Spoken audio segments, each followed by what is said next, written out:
नमस्कार। Special report के इस खास बुलेटिन में आपका बहुत स्वागत है। मैं हूं आपके साथ अंशिका पाठक। पूरी दुनिया में इस वक्त पाकिस्तानी सेना और पाकिस्तानी सरकार की थू थू होने लगी है।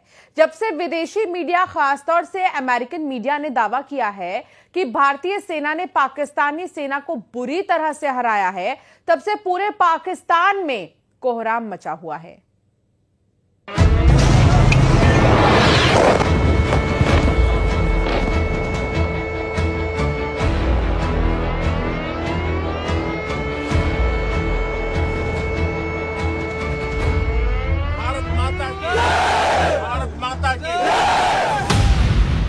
रौंद डाला पाकिस्तान, अमेरिकी एक्सपर्ट की गवाही। 7 से 10 मई के बीच पाकिस्तानी आतंकियों और उनको बचाने में जुटी पाकिस्तानी सेना पर जिस तरह से भारतीय सेना ने हमला किया है, उसने पूरी दुनिया को हैरान कर दिया है। अमेरिका के पूर्व पेंटागन अधिकारी और अमेरिकी एंटरप्राइज इंस्टीट्यूट के वरिष्ठ फेलो माइकल रूबिन ने ऑपरेशन सिंदूर को भारतीय सेना का बेहद शानदार ऑपरेशन बताया है। हैरानी की बात तो यह है कि पाकिस्तान पर भारत की प्रचंड जीत की ये खबरें अमेरिका के अखबार न्यूयॉर्क टाइम्स और वॉशिंगटन पोस्ट में छापी गई हैं, जिसके बाद से पाकिस्तानी सरकार और पाकिस्तानी सेना दोनों की बोलती बंद हो गई है। भारत शुरू से ही कह रहा है कि उसने पाकिस्तान के 11 एयरबेस को उड़ा दिया है।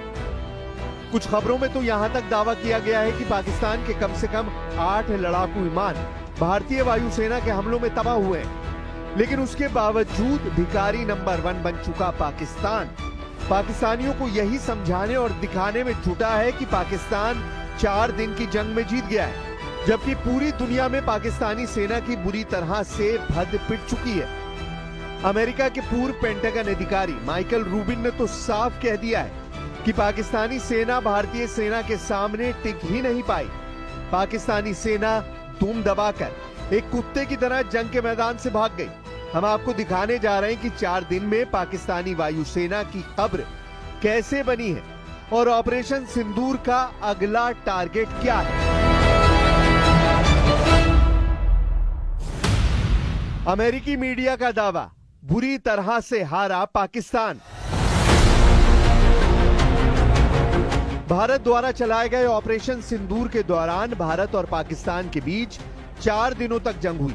इस दौरान भारतीय वायुसेना के सटीक मिसाइल, ड्रोन और बम हमलों से पाकिस्तान के 11 लड़ाकू हवाई अड्डे तबाह हो गए।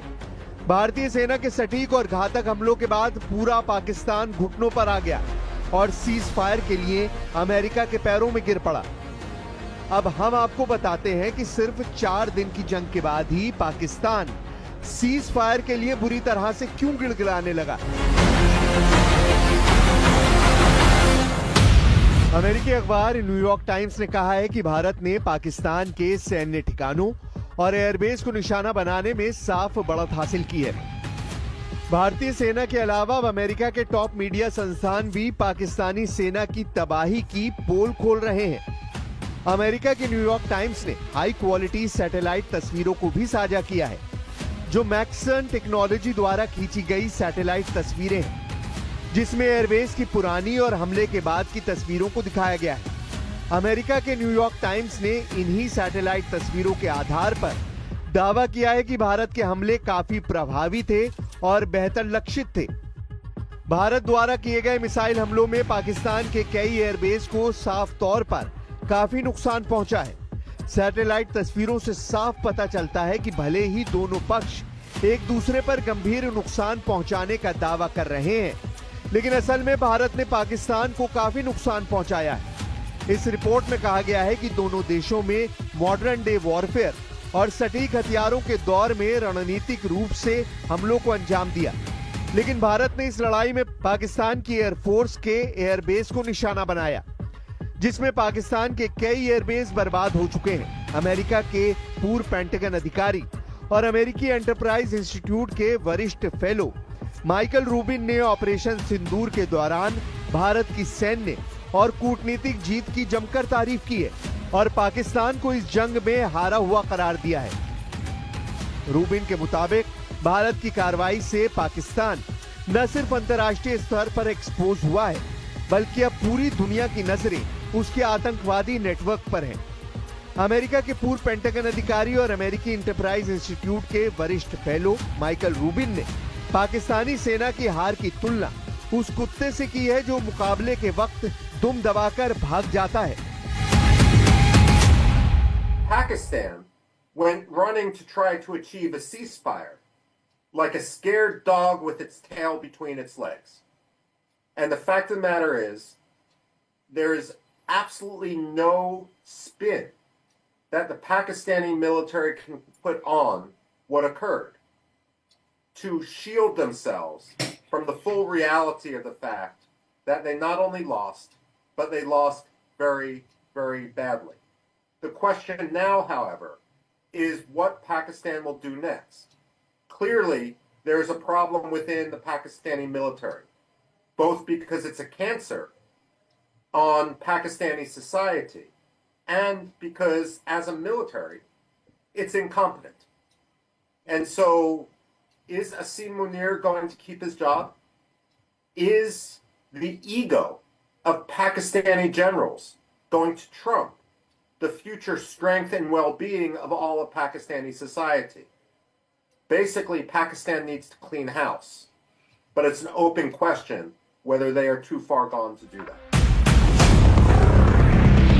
अमेरिकी मीडिया की रिपोर्ट में कहा गया है कि भारत को पाकिस्तान के सैन्य ठिकानों और हवाई क्षेत्रों को निशाना बनाने में स्पष्ट बढ़त मिली है, क्योंकि लड़ाई का दूसरा चरण एक दूसरे की डिफेंस क्षमताओं पर हमलों में बदल गया।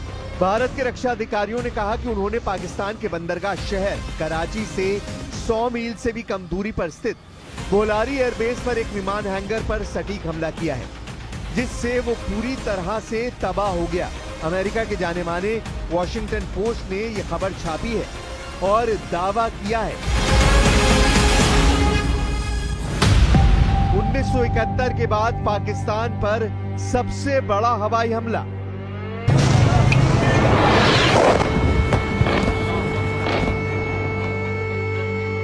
वॉशिंगटन पोस्ट ने सैटेलाइट तस्वीरों और दूसरे ठोस सैन्य सबूतों के हवाले से बहुत बड़ा खुलासा किया है।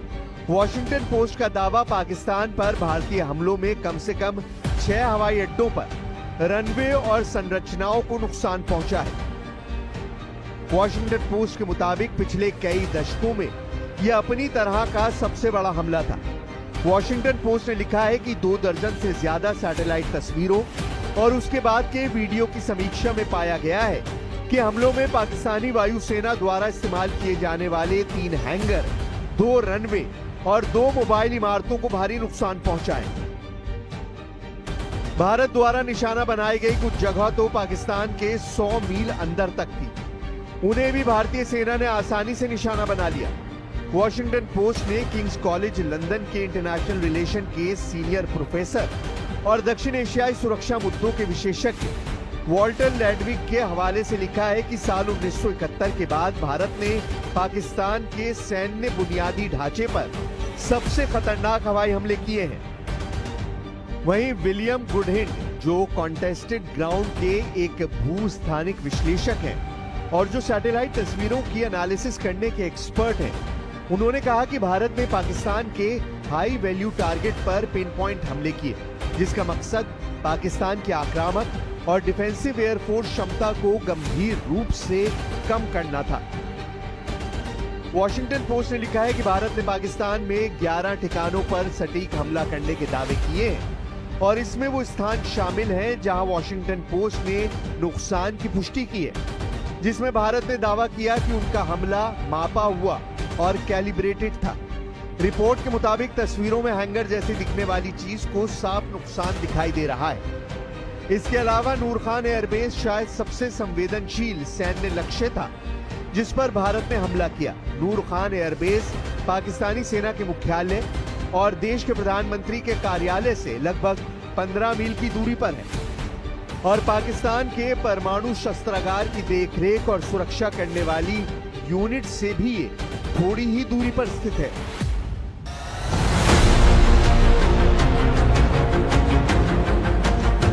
अब ऐसे हालात में अगर पाकिस्तान के पीएम शहबाज शरीफ और पाकिस्तानी सेना के प्रमुख आसिम मुनीर जीत के दावे करें तो आप अंदाजा लगा सकते हैं कि पाकिस्तान कितना बड़ा ढीठ है। जो पिटने के बाद भी जीत के दावे कर रहा है। कुल मिलाकर भारत ने ऑपरेशन सिंदूर से पाकिस्तानी सेना को उसकी औकात दिखा दी है। भारत ने पाकिस्तान की हैसियत बांग्लादेश जैसे देशों के बराबर कर दी है, जो भारत के सामने हर जंग में बुरी तरह से हारेंगे।